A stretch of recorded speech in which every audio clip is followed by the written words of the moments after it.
It is evening there. Do these protests begin tonight, or do they await Saturday? Well, Tom, they're underway, and they actually began while Carrie Lam was still speaking here this afternoon.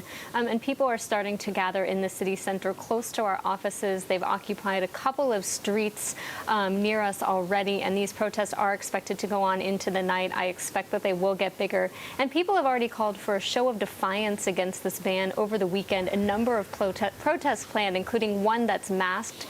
And we've thought for a couple of days that this might be announced today, and that if it was, it would serve to fuel protester anger, despite the fact that the government thinks it will quell protests. So we're going to be watching over the next couple of days to see what kind of turnout we get. Yeah. Is this something that's going to fuel people's anger enough that they come out, or is it going to scare them and keep them home? Well, who are the people that we would presume? Are these younger, more organized protesters, or is the protest the people of Hong Kong?